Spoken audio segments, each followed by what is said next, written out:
আমি মাহাদির কথায় খুবই চিন্তিত হয়ে উঠেছি।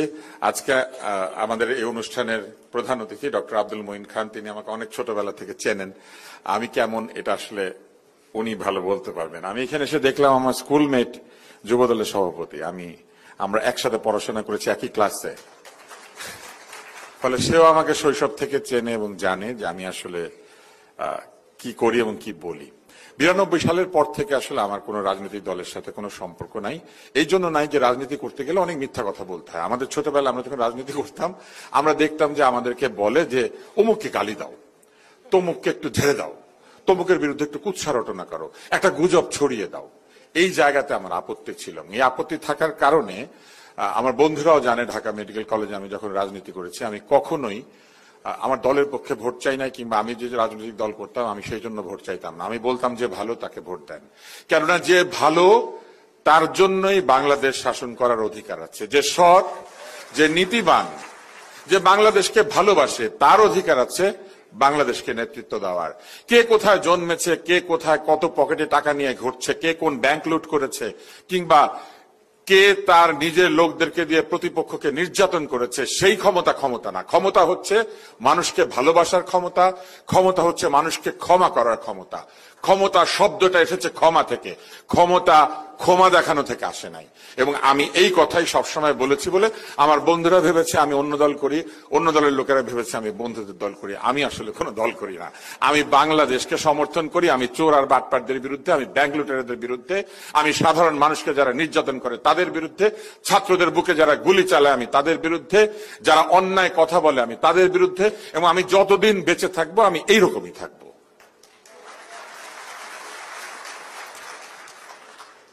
মাহাদি আমার এলাকায় থাকে। আমার ধারণা যে সে ভবিষ্যতে আরো বড় নেতা হয়ে আসবে, এবং আমার ধারণা আমি যখন আপনাদের মতো মানুষদের সামনে দাঁড়াই, আমার ধারণা আমি ভবিষ্যতের সামনে দাঁড়াই। আমরা যখন জন্মেছি তখন বাংলাদেশ মাত্র স্বাধীন হবে। আমি একদম শিশু, 2.5-3 বছর বয়স যখন মুক্তিযুদ্ধ হচ্ছে, এবং আমার মুক্তিযুদ্ধের শেষের দিকের কথাগুলি মনে আছে, শুরুর দিকের কথা মনে নাই। এত মনে থাকলে তো আমি প্রায় আর কি বলবো, ম্যাট্রিক্সের সেই লোকের মতো হয়ে যাব। আজকে আমার খুব ভালো লাগে, আমি যখন কোথাও যাই, আমি যে কাজটি সারা জীবন করেছি সেই কাজের ফলাফল আমি দেখতে পাই। আমার খুব ভালো লাগে, আমি যখন এখানে এসে দেখেছি আমার সামনে, আমি যখন ছোট্ট অবস্থায় বাংলাদেশে বিতর্ক আন্দোলন সংগঠন করছিলাম, সেই রকম একজন আমার সামনে বসে আছে, আমার ছোট ভাই। আমি আমার ছোট ভাইদেরকে ধমকাই এবং আদর করি, কারণ আমি মনে করি যে আপনাকে ভালোবাসে সে আপনাকে ধমকানোর অধিকার অর্জন করে, যে আপনাকে ভালোবাসে না সে আপনাকে শাসন করার অধিকার অর্জন করে না। শাসন সে করবে যে ভালোবাসে, এবং আমি তাদেরকে ভালোবেসেছি। আমি দেখতে পাচ্ছি সে মাথা নাড়ছে। আমি অনেক তাদেরকে ধমক দিয়েছি, আমি কথা বলেছি, এবং আপনারা নিশ্চয়ই জানেন, আপনারা অনেককে চেনেন, বিভিন্ন জায়গাতে ইন্টারনেটে যাদেরকে ফলো করেন, এদের একটা কমন জায়গা আছে জীবনে, কোনো না কোনো সময় কখনো না কখনো আমি এদের অনেককেই বিতর্কের কারণে কাছে এসেছি এবং বড় ভাই হিসেবে বিতর্ক করা শিখেছি। এখন কেন, কি সময়ে, কি কারণে আমরা আসলে আজকে এখানে এসে দাঁড়িয়েছি? আমরা দাঁড়িয়েছি কারণ আমরা একটা বাংলাদেশের ইতিহাসের যুগ সন্ধিক্ষণে দাঁড়িয়ে আছি, যেখানে প্রায় 16 বছর ধরে একটি কর্তৃত্ববাদী, ধীরে ধীরে ফ্যাসিবাদী হয়ে ওঠা একটি শাসক চক্র বাংলাদেশকে শাসন করেছে, যেখানে তারা অলিগার্ক তৈরি করেছে, যেখানে তারা ক্রোনি ক্যাপিটালিজম তৈরি করেছে, যেখানে তারা রাষ্ট্রের পয়সা, জনগণের পয়সা নিজের প্রিয় লোকদের পকেটে ভরে দিয়েছে এবং সেটা ভরে নিয়ে পালিয়ে যেতে সাহায্য করেছে। আপনারা দেখবেন, জুন মাসে আমি স্ট্যাটাস দিয়েছি, আমি পড়ে শোনাতে পারি। আমি জুন মাসে লিখেছি যে এইখানে অনেক বড় বড় কথা হচ্ছে, কিন্তু যারা আমাদেরকে শাসন করছে তারা দুবাইতে বাড়িঘর বানাচ্ছে। আমি কিন্তু এটা জুন মাসে লিখেছি, জুলাই মাসে না, আগস্ট মাসেও না। আমি 24-এর শুরুতে লিখেছিলাম যে চাকরের সম্পদ দেখলে মালিকের সিন্দুকের গভীরতা টের পাওয়া যায়। আমার বাড়ি কিন্তু আয়নাঘর থেকে 4 কিলোমিটার দূরে। আমি 4 কিলোমিটার দূরে বসে থেকে এটা লিখতে পেরেছি, বিদেশে বসে থেকে না। কারণ আমি মনে করি আমরা যারা বাংলাদেশে থাকি, আমরা যারা এই বাংলাদেশে জন্মেছি, যাদের বাবা মা, যাদের পরিবার পরিজন এই বাংলাদেশের জন্য সংগ্রাম করেছেন, এই বাংলাদেশের প্রতি ইঞ্চি ভূমির ওপরে আমাদের অধিকার আছে। এই বাংলাদেশ কেমন হবে ভবিষ্যতে সেটা বলার অধিকার আমাদের, কারণ এই বাংলাদেশ আমরা গড়েছি, এই বাংলাদেশ আমাদের জন্য তৈরি হয়েছে। এবং আজকে যারা আপনারা এখানে বসে আছেন, আপনারা আগামী দিনের ভবিষ্যৎ। আমি আজকে জাতীয়তাবাদী দলকে ধন্যবাদ জানাতে চাই যে তারা এইরকম একটা আয়োজন করেছেন, যেখানে তারা তরুণদেরকে সকল মত এবং পথের মানুষদের চিন্তা এবং ভাবনার সঙ্গে পরিচয় করিয়ে দেওয়ার সুযোগ তৈরি করেছেন। এইটাই গণতন্ত্র। গণতন্ত্র ভোটের মাধ্যমে নিজের মতামতকে প্রতিষ্ঠিত করে, কিন্তু গণতন্ত্র একই সঙ্গে বিরোধীদের অধিকারকে, বিরোধীদের প্রতিবাদ করার অধিকারকেও স্থাপিত করে, যে অধিকার আগের সরকার কেড়ে নিয়েছিলেন। 19 জুলাইতে আমি শাহবাগের মোড়ে দাঁড়িয়ে বক্তৃতা দিয়েছি এবং সেইখানে আমি পরিষ্কারভাবে বলেছিলাম, যদি কেউ ক্ষমতাকে ভালোবাসে তবে জনগণকে ভালোবাসার অভিনয় করার দরকার নাই। ক্ষমতাকে কোনো ক্ষমতাবান ভালোবাসেন না, জনগণকে ভালোবাসেন বলে ক্ষমতায় যান, এবং ক্ষমতায় যাওয়ার একটাই উপায়, সেইটা হচ্ছে নির্বাচন। আমি মনে করি বাংলাদেশের জনগণের ভোট দেওয়া উচিত, যত দ্রুত সম্ভব ভোটে যাওয়া উচিত, এবং ভোটের মাধ্যমে ভবিষ্যতের নেতৃত্ব বেছে নেওয়া উচিত। মানুষ যাকে ভোট দেবে সেই বাংলাদেশের নেতা, মানুষ যাকে ভোট দেবে না সে বাংলাদেশের নেতা ভবিষ্যতে হওয়ার জন্য চেষ্টা করবে। নেতা হওয়ার সম্ভাবনা কখনো হারিয়ে যায় না, কিন্তু সকল সম্ভাবনার যে স্বীকৃতি, সেই স্বীকৃতি হচ্ছে ভোট, সেই স্বীকৃতি হচ্ছে গণতন্ত্র।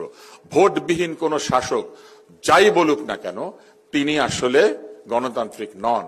ভোটহীনতাই হচ্ছে ফ্যাসিবাদের প্রথম বীজ। যে ভোট চায় না সে জনগণকে মূল্য দেয় না, যে জনগণকে মূল্য দেয় না সে বিশ্বাস করে না যে জনগণের মতের মাধ্যমেই বাংলাদেশ পরিচালনা হওয়া উচিত। আমাদের সংবিধান আছে জনগণই ক্ষমতার উৎস। যদি কেউ মনে করে থাকেন যে জনগণের সেই ক্ষমতার উৎস কেবল বইয়ের মধ্যে থাকবে, সেটা ঠিক নয়। বরং জনগণের মতামতের মধ্যে দিয়ে রাজনৈতিক দল নিজেকে পরিবর্তিত করে ভবিষ্যতের জন্য প্রস্তুত হবে, যে প্রস্তুতি আজকে আমি এখানে দেখতে পাচ্ছি বলে আমি আরেকবার ধন্যবাদ জানাতে চাই মাহাদিকে। আপনারা যারা এখানে আছেন, আপনারা আসলে ভবিষ্যতের নেতা।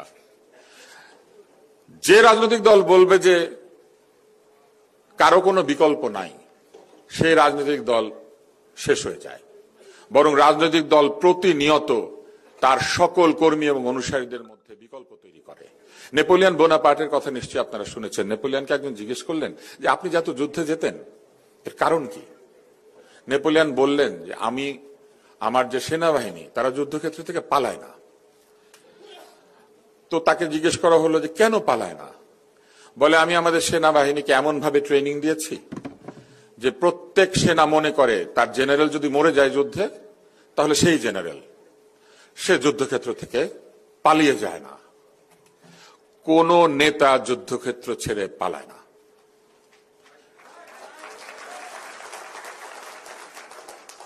ফলে বোনাপার্ট যখন সেনা পাঠাতেন, জেনারেল মরে যায় তার সেনাবাহিনী পিছু হটে না, ব্রিগেডিয়ার মরে যায় তার সেনাবাহিনী পিছু হটে না। কেউ জানতেও চায় না যুদ্ধ কোথায়, জেনারেল কোথায়।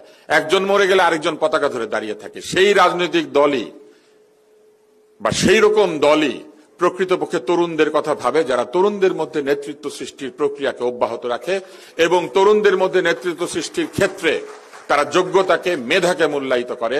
তারা বংশ কিংবা প্রতিপত্তি কিংবা জমিদারিকে তাদের নেতৃত্বের কথা হিসেবে চিন্তা করেন। আমি আজকে অত্যন্ত আনন্দিত যে আপনাদেরকে আজকে, আপনারা যারা এখানে এসেছেন, আপনারা আগামী দিনের তরুণ, আপনারা আগামী দিনের বাংলাদেশকে নেতৃত্ব দেবেন। আপনাদেরকে গড়ে তোলার যে প্রক্রিয়া, সেই প্রক্রিয়া আজকে আপনাদের দল, জাতীয়তাবাদী দল, এটা শুরু করেছে। আমরা আসলে কেমন বাংলাদেশ দেখতে চাই? আমরা এমন একটা বাংলাদেশ দেখতে চাই যে বাংলাদেশে আপনারা চাকরি পাবেন, যে বাংলাদেশে আপনারা যদি ব্যবসা করেন আপনারা নিরাপদে ব্যবসা করতে পারবেন, যে বাংলাদেশে আপনারা ব্যাংকে গেলে ঋণ পাবেন, যে বাংলাদেশে আপনারা আপনাদের সন্তানদের জন্য সুশিক্ষা নিশ্চিত করতে পারবেন, যে বাংলাদেশে যদি আপনি স্বাস্থ্যসেবা পেতে চান তাহলে প্রকৃত স্বাস্থ্যসেবা পাবেন, যদি আপনি বাংলাদেশের পাসপোর্ট কোনো এমবাসিতে ফেলেন তাহলে বাংলাদেশের পাসপোর্ট শুধু সেই জন্য আপনি ভিসা পেতে কোনো বিড়ম্বনার মুখোমুখি হবেন না। বাংলাদেশকে আপনাদের মাধ্যমে পৃথিবী চিনবে, আপনাদের অর্জনের মাধ্যমে বাংলাদেশ বড় হবে। আমরা সেই রকম একটা বাংলাদেশ দেখতে চাই, যে এই বাংলাদেশে আপনারা সকল মত ও পথের মানুষ একই সঙ্গে বসে বাংলাদেশের ভবিষ্যৎ নিয়ে আলোচনা করতে পারেন এবং বাংলাদেশের ভবিষ্যৎ নিয়ে সিদ্ধান্ত নিতে পারেন। পৃথিবী বদলে যাচ্ছে, পৃথিবী আজকে অনেক কাছাকাছি চলে এসেছে। তথ্য প্রযুক্তি আজকে আমাদেরকে সারা পৃথিবীকে হাতের মুঠোয় এনে দিয়েছে। আজকে যেমন একদিকে ডিসইনফরমেশনের যুগ তৈরি হয়েছে, পোস্ট ট্রুথ জমানা তৈরি হয়েছে, একই সঙ্গে এই পৃথিবীতে কিন্তু ইনফরমেশন অবারিতভাবে খুলে গিয়েছে। ফলে আপনি যদি সঠিক ইনফরমেশন চান, আপনি যদি সঠিক তথ্য দিয়ে নিজেকে তৈরি করতে চান, তাহলে সেই সুযোগ আপনাদের সামনে আছে। আজকে এইটা হচ্ছে আপনাদের চয়েস, আপনারা কি বেছে নেবেন। কেন নির্বাচন প্রয়োজন, আমি শুধু এই কথাটা বলে আজকে এখান থেকে শেষ করতে চাই। সবাই বলে অনেক দিন আমরা ভোট দিতে পারি নাই। শুধু কি অনেক দিন ভোট দিতে না পারার জন্যই নির্বাচন প্রয়োজন? না। একটা রাষ্ট্র কখনো কোনো ব্যক্তি কিংবা কোনো একটি গোষ্ঠী কিংবা একদল মানুষের চিন্তা ভাবনার মাধ্যমে তার সংস্কার কাজ সম্পন্ন করতে পারে না। সংস্কার একটি ক্রমাগত প্রক্রিয়া এবং সংস্কার হতে হবে জনপ্রতিনিধিদের মাধ্যমে। সংস্কার হচ্ছে একটি ক্রমাগত প্রক্রিয়া, যে প্রক্রিয়াতে রাজনৈতিক দল প্রতিনিয়ত জনগণের চাহিদার কথা মনোযোগে রেখে, জনগণের চাহিদাকে মনে রেখে নিজেকে বদলাবে এবং রাষ্ট্র এবং সরকারকে বদলাবে। প্রতিনিয়ত পৃথিবী যেমন বদলায়, সেই পরিবর্তিত পৃথিবীর চাহিদার জন্য দেশ, জাতি এবং রাষ্ট্রকে প্রস্তুত করবে। একটি রাজনৈতিক দল আজকে থেকে 30 বছর আগে যেখানে ছিল আজকে সেইখানে নাই, থাকে না। কেননা এই রাজনৈতিক দলের সদস্যদেরও বয়স পরিবর্তিত হয়। যে ছোট্ট বয়সে আমরা স্বৈরাচারের বিরুদ্ধে আন্দোলন করেছিলাম 90 সালে, আজকে আমি যেখানে দাঁড়িয়ে আছি আমার বয়স আজকে দ্বিগুণেরও বেশি। ফলে আমি সেই সময় যেখানে দাঁড়িয়েছিলাম আজকে সেখানে দাঁড়িয়ে নাই। প্রতিনিয়ত আমরা আমাদের অভিজ্ঞতা সঞ্চয় করি, প্রতিনিয়ত আমরা নতুন নতুন ভাবে নিজেকে বদলাই এবং প্রতিনিয়ত আমরা সামনের দিকে অগ্রসর হই, এই প্রতিজ্ঞা মনে রেখে যে আমরা যত দিন যাবে আমরা আগের অবস্থান থেকে আরো উন্নততর অবস্থানে পৌঁছাবো, আমরা আগের চাইতে আরো ভালো জায়গায় থাকবো, আমরা আগের চাইতে আরো সুজলা সুফলা শস্য শ্যামলা শুধু বাংলাদেশ না আরো উন্নত বাংলাদেশে থাকবো। কিন্তু একটা দেশ কি শুধুমাত্র ব্রিজ, কালভার্ট, পুল আর সেতু আর ভবন দিয়ে উন্নতি হয়? হয় না। কেননা যে ভবনে মানুষ থাকে সেই ভবন হচ্ছে ভবন, যে ভবনে গরু থাকে সেই ভবন হচ্ছে গোয়াল, যে ভবনে মুরগি থাকে সেইটা হচ্ছে খামার। ফলে ভবন দিয়ে ভবনের মর্যাদা হয় না, মানুষ দিয়ে ভবনের মর্যাদা হয়। ফলে একটা দেশের মর্যাদা হয় মানুষ দিয়ে, এবং সেই মানুষ তৈরির প্রক্রিয়া যারা নেবেন তারাই ভবিষ্যতে বাংলাদেশকে শাসন করবেন। এইটা হচ্ছে আমার ব্যক্তিগত ইচ্ছা, যেখানে মেধাকে মূল্যায়ন করা হবে। ক্লেপ্টোক্রেসি এবং অটোক্রেসি নয়, মেরিটোক্রেসির দেশ তৈরি হবে, যেখানে মেধা মূল্যায়িত হবে, যোগ্যতা মূল্যায়িত হবে, যেখানে মার্টিন লুথার কিং এর সেই আই হ্যাভ এ ড্রিম বক্তৃতার মতো আমাদের নেতা বলবেন যে তার স্বপ্ন হচ্ছে এমন বাংলাদেশ গড়ে তোলা যে এই বাংলাদেশের মানুষ কেবল মানুষের পরিচয়ে পরিচিত হয়, যে বাংলাদেশের মানুষ কেবলমাত্র তার সততা, নিষ্ঠা, যোগ্যতা, দেশপ্রেম এবং পরিশ্রমের মূল্যে মূল্যায়িত হয়, যে বাংলাদেশে মানুষ কখনোই তার অন্য কোনো বিশ্বাস কিংবা অন্য কোনো রাজনৈতিক পরিচয়ের কারণে নির্যাতনের মুখোমুখি হয় না। কেননা তার বিশ্বাস একটা জায়গাতেই, তার চিন্তা ভিন্ন হতে পারে, তার বিশ্বাস বাংলাদেশে, তার প্রেম বাংলাদেশে, তার ভালোবাসা বাংলাদেশে। আমরা 100 আলাদা আলাদা রাজনীতি করতে পারি, কিন্তু সকল রাজনীতির শেষ বিন্দু তো বাংলাদেশ। বাংলাদেশ ছাড়া তো আমাদের আর কোনো যাওয়ার জায়গা নাই। আমরা তো দুবাইতে 750 বাড়ি কিনি নাই, আমাদের সম্পদ তো বিদেশের ব্যাংকে গিয়ে খুঁজতে হয় না। আমাদের বাবা মা তো দিন আনতে দিন খেয়েছেন যাতে আমরা একটা স্বাধীন, নিরাপদ, একটা নিরাপত্তামূলক দেশে, যেই দেশে আমার একটা ফোন হাতে নিয়ে ঘুরতে গেলে সেই ফোন তালা মেরে ঘুরতে হয় না। আমাদের বাংলাদেশ তো একটা নিরাপদ দেশ হওয়ার কথা ছিল। আমাদের বাংলাদেশে এই ভয়ে কোনো তরুণের চুপ করে থাকার কথা ছিল না যে তাকে কেউ রাতের অন্ধকারে তুলে নিয়ে যাবে। কোনো বাবার তো এই কথা বলার কথা ছিল না যে তার সন্তান হারিয়ে গেছে, কিংবা কোনো সন্তানের তো তার বাবার লাশ খোঁজার কথা ছিল না। কিন্তু সেই বাংলাদেশ কি করে তৈরি হয়েছে? কারণ এই দেশের চাইতে ক্ষমতাকে ভালোবেসেছে, এই দেশের চাইতে টাকাকে ভালোবেসেছে, এই দেশের চাইতে ভালোবেসেছে নিজের অহংকার এবং নিজের ঘৃণাকে। আলেকজান্ডারকে নিশ্চয়ই আপনারা জানেন। আলেকজান্ডার বিশ্ব দখল করতে বের হয়েছিলেন। আলেকজান্ডার যখন বিশ্ব দখল করতে বের হয়েছেন, তিনি যুদ্ধ করতে করতে এসে পৌঁছলেন আমাদের গঙ্গা তীরবর্তী একটা জায়গায়, যেখানে গঙ্গা হৃদয় নামে একটি সম্প্রদায় বসবাস করে। সেখানে আসার পর তিনি পরাস্ত করলেন রাজাকে। পুরুরাজ তার সামনে এসে দাঁড়ালেন। আলেকজান্ডার বললেন, আপনি আমার বিরুদ্ধে যুদ্ধ করেছেন, আপনি আমার কাছে কি ব্যবহার প্রত্যাশা করেন? পুরুরাজ মাথা তুলে বললেন, একজন স্বাধীন নৃপতি আরেকজন পরাজিত নৃপতির সঙ্গে নৃপতির মতে আচরণ করবে, আমি সেইটাই আশা করি। যে তার পরাজিত প্রতিপক্ষকে অপমানিত করে সে আপনার প্রতিদ্বন্দ্বী হওয়ার যোগ্যতাই রাখে না, সে নৃপতি হওয়ার যোগ্যতা রাখে না। চিন্তার বৈপরীত্যের কারণে আপনি কাউকে অপমান করতে পারেন না। চিন্তার বৈপরীত্যের কারণে আপনি সেই চিন্তার বিরুদ্ধে আপনার চিন্তাকে স্থাপন করতে পারেন। সেই কারণে আমরা ছোটবেলা থেকে বিতর্ক এই বাংলাদেশের লোককে শেখানোর চেষ্টা করেছি।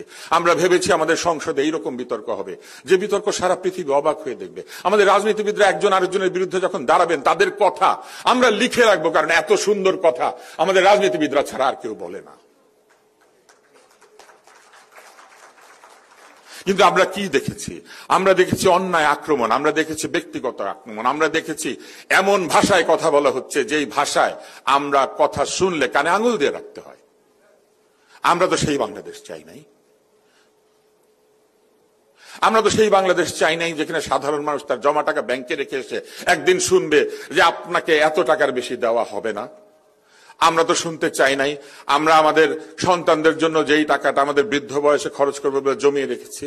আমরা তো এইরকম বাংলাদেশ চাই নাই আমার একজন সন্তান আছে, সে মেন্টালি চ্যালেঞ্জড, আমি আমার সেই সন্তানের জন্য যা কিছু জমিয়েছি সেটা এসালম চুরি করে নিয়ে যাবে।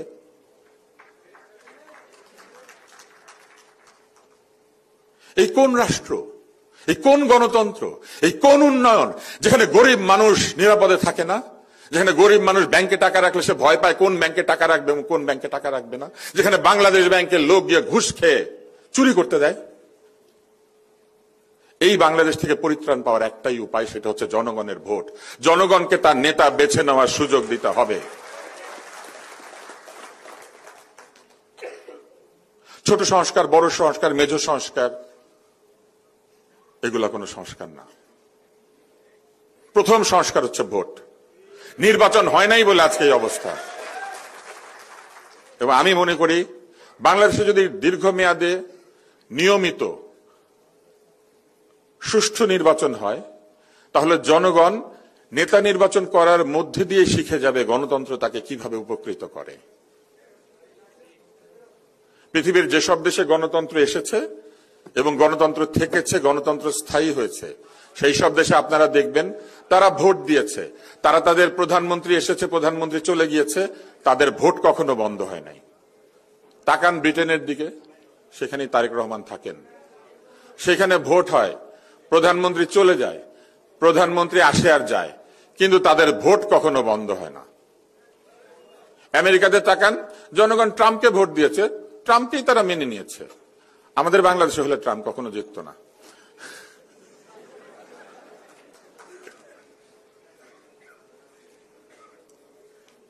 ভোট হয় না বলে আমরা আমাদের পছন্দের লোককে যেমন বেছে নিতে পারে নাই, আমরা আমাদের অপছন্দের লোকদেরকে বলতে পারে নাই যে আপনার আমার কাছে আসে ভোট চাওয়ার কোনো অধিকারও নাই, আপনি আমার সামনে দাঁড়াইলে আমি ভোট দিব না। কারণ আমি জানি উনি ভোটে দাঁড়ানোর আগে উনি ভোটের রেজাল্ট হাতে নিয়ে ঘুরছে।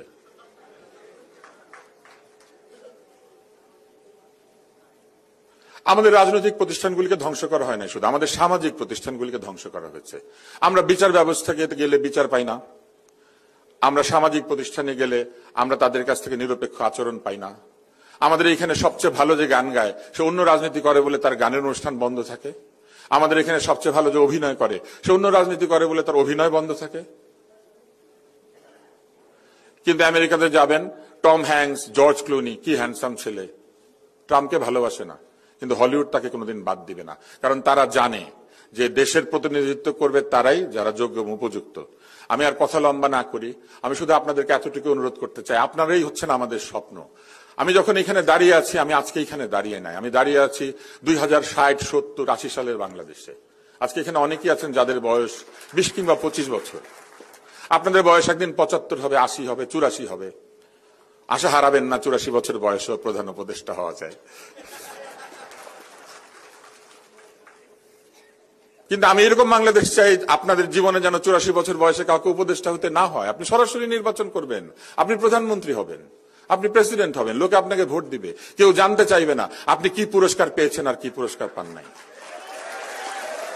কেননা রাজনীতিবিদের পুরস্কারই হচ্ছে জনতা, রাজনীতিবিদের পুরস্কার হচ্ছে ভোট, রাজনীতিবিদের পুরস্কার হচ্ছে জনতার জন্য কাজ করে দিনের শেষে বাড়িতে এসে ওই রাত 12টার পরেও লোকে বাড়িতে আসে এবং এসে পাউরুটি আর চা খায়।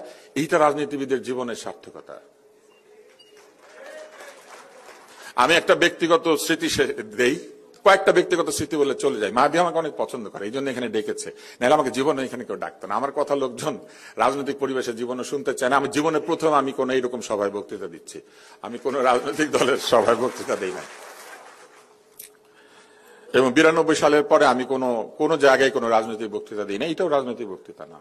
একটা স্মৃতি বলি, সেটা হচ্ছে একজন বিরাট নেতা আমাকে বলছেন, I wake up at 8 o'clock, I take my morning tea. Before that, I actually walk. And after 8 o'clock in the evening, I don't allow anyone to come into my place. Oh no, those shit they are. এই রাত্রেবেলা আসবে, এসে আমাকে disturb করবে। আমি বললাম, ভাই আপনি রাজনীতি করেন, আপনি তো চা পাউরুটি এগুলো খাওয়াবেন। বলছে, নো, নট এট অল। আমার জিত থেকে ওদেরকে লাগে নাকি? ট্রাস্ট মি, আমি তো একদম সত্যি কথা বলছি, আমি নামটা না বলি, কিন্তু উনি এটা আমাকে বলেছেন। জেলে আছেন।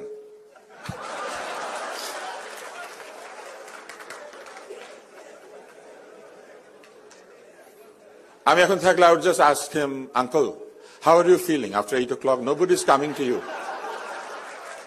And are you taking a morning walk at 6 and taking a breakfast at 8 with English breakfast tea? আর একটা ধন্যবাদ দেই, আমি কেন এই জিনিসটা বিশ্বাস করি জানেন? আমাকে নিয়ে তো অনেক কথা বলে। তো আমি 93 সালে ওয়ার্ল্ড ডিবেট করতে গিয়েছিলাম। তো ওয়ার্ল্ড ডিবেটে যাবো, টাকা পয়সা তো সেরকম নাই। সবাই আমাকে বলে যে ভাই অস্ট্রেলিয়া যাবেন, টাকা পাবেন কই? আমার এত সাহস, আমি গিয়ে তখনকার প্রধানমন্ত্রীর দপ্তরে একটা চিঠি লিখে দিলাম যে আমি বিতর্কে চ্যাম্পিয়ন হয়েছি, আমি এরকম করেছি, আমি অস্ট্রেলিয়া যাব, আমাকে টাকা দেন। একজন আমাকে বলল, আপনি আমাদের রাজনীতি করেন? আমি বললাম, আমি রাজনীতি আপনাদেরটা করি নাই, সত্যি কথা, কিন্তু প্রধানমন্ত্রী তো আমারও প্রধানমন্ত্রী, এবং এই টাকা তো জনগণের। আমি চেয়েছি উনি দেয় কিনা দেখি। 93 সাল, হ্যাঁ। সালাউদ্দিন ভাই তখন এপিএস।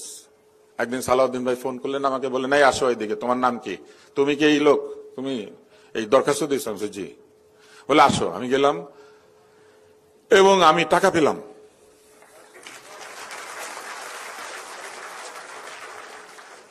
আমি এবং আমার বন্ধু, আমরা দুইজনের কেউই ছাত্রদল করতাম না। ইনফ্যাক্ট আমি ছাত্র রাজনীতি করেছি এরশাদ তাড়ানোর জন্য। এরশাদ ক্ষমতায় না আসলে আমি ছাত্র রাজনীতি করতাম না। যে বিতর্ক পারে, বক্তৃতা পারে, কুইজে চ্যাম্পিয়ন হয়, ও কি কারণে এইসব রাজনীতি করতে যাবে? আমি গিয়েছিলাম এরশাদ খেদাবো, পিরিয়ড। এরশাদ গণ, আমার রাজনীতি গণ। পরে ও এরশাদ সাহেব আমাকে একদিন বাসায় দাওয়াত দিয়ে খাইয়েছেন, ওনার সাথে আমার ছবিও আছে, এবং উনি আমাকে বলেছেন যে আমার কণ্ঠস্বর খুব সুন্দর। তাই আমি বললাম, আপনি লিখে দেন। তো এরশাদ সাহেব লিখে দিলেন। এটা খুব মজার ব্যাপার, উনি লিখে দিলেন, উপস্থাপকের কণ্ঠস্বর খুবই সুন্দর। তারপর উনি আমাকে বলছেন, শোনো ইয়াং ম্যান, কাম হিয়ার। কি? বলে, ইউ শুড বি হ্যাপি। আমি ছেলেদের এত প্রশংসা করি না।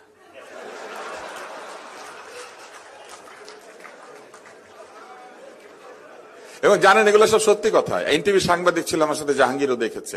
আমি আবার এটা রেখে দিয়েছি যে উনি আমার প্রশংসা করেছিলেন। তা আমি ওনাকে খেদাবো, এই জন্য আমি রাজনীতি করি, বুঝছেন? তো উনি চলে গেছে, আমার কাজ কি? তো আমি কিন্তু টাকা আনলাম এবং অস্ট্রেলিয়া গেলাম। এবং 93 সালে কে প্রধানমন্ত্রী ছিল নিশ্চয়ই তো আপনারা জানেন, বেগম খালেদা জিয়া।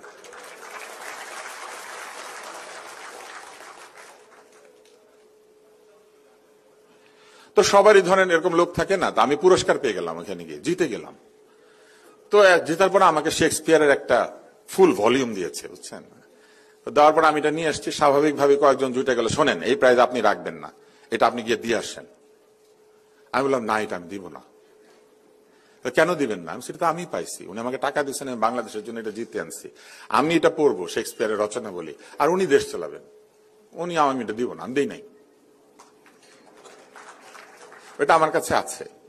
এইটা হচ্ছে এই রাষ্ট্রের উপহার আমার জন্য। আমি বিতর্ক করেছি, আমি টাকা পেয়েছি, আমি গিয়েছি বিতর্ক করতে, জিতেছি।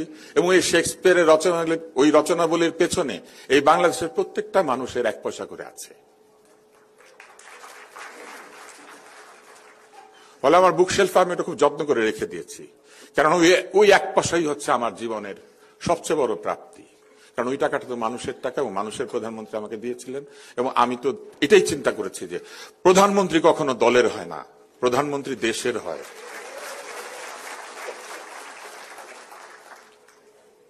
ফলে আমি নিশ্চিত ভবিষ্যতে যদি নির্বাচন হয় আমরা দেশের প্রধানমন্ত্রী পাবো, আমরা দলের প্রধানমন্ত্রী পাবো না। আমরা দেশের নেতা পাবো, আমরা দলের নেতা পাবো না। দল করে নির্বাচনের জন্য, আর মন্ত্রী হয় দেশের জন্য, প্রধানমন্ত্রী হয় আরো দেশের জন্য, রাষ্ট্রপতি হয় আরো দেশের জন্য।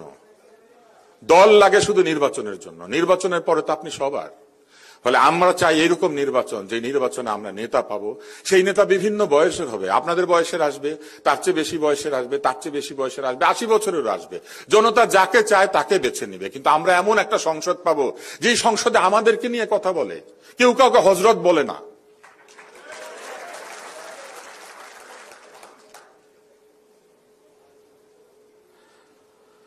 আর শেষ করি একটা হাসির গল্প দিয়ে। নাসিরউদ্দিন হোজ্জার কিছুদিন আগে আপনারা একটা মূর্তি দেখেছেন, তাকে যে ইয়ের উপরে, গাধার উপর উল্টা করে বসাইছে।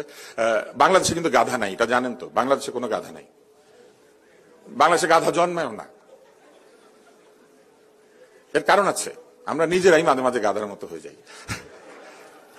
তো হোজ্জা গাধার পিঠে চড়তেন, তো হোজ্জাকে একদিন ধরে নিয়ে গেছে। এরকম মাহাদি তো অনেক জানে, ও জ্ঞানী লোক, ও কিন্তু অনেক বড় ইউনিভার্সিটি পড়েছে, আপনারাও সবকিছু জানেন আমি শিওর। আমার ভাল লাগে যে আমার চারপাশে সব জ্ঞানী লোকজন থাকে, ওই যে জাহিদ, রাসনা, এখানে নূর, সব। শহীদ ভাই তো আমার অনুসরণীয় ব্যক্তি, এবং মঈন খান আরো অনুসরণীয় ব্যক্তি। এখানে যারা আছেন প্রায় সকলে। আমি শিশিরের সব রিপোর্ট পড়ি, কারণ কোনটা মিথ্যা এটা জানতে হলে আমি খুঁজি শিশির কি লিখেছে। শিশির যদি এরপরে মিথ্যাটাকে সত্যি বললাম, এটা বিশ্বাস করে ফেলবো। তো শেষ করি, হোজ্জাকে লোকজন ধরে নিয়ে গেছে, তো বলে যে একটা কঠিন সাবজেক্ট দিয়ে যে বক্তৃতা দেন। তো হোজ্জা বলছে, এই আমি যা বলবো আপনারা জানেন? তখন সবাই বলছে জানি, বললো তার বক্তৃতা দিবে না। সবাই বলছে জানি না, জানলে কি আপনাকে ডাকছি? বল কি আশ্চর্য, জ্ঞানী লোকদের ডাকেন আর আপনারা কিছু জানেন না, দূর আমি যাই একটু পড়াশোনা করি, বলে চলে গেছে। এক সপ্তাহ পর আবার ডেকেছে, বলে এই আমি কি বলবো, গত সপ্তাহে তো কিছুই জানতেন না, এই বছর জানেন, এই যে এই সপ্তাহে জানেন? বলে হ্যাঁ জানি জানি। বলছে কি আশ্চর্য, জানে আবার আনে, জানেনি তো, আমি গেলাম, বলে চলে গেছে। পরের সপ্তাহে তাকে আবার এনেছে, কারণ হোজ্জাকে দিয়ে বক্তৃতা দেওয়া হবেই। তখন হোজ্জা বলে, বলেন এক সপ্তাহে দেখলাম কিছুই জানেন না, আরেক সপ্তাহে দেখলাম সবই জানেন, এইবার কেন ডেকেছেন? বলে বক্তৃতা দেন। বলে কি বলেন, জানেন না? বলে না জানি না। বলে বলেন জানি না।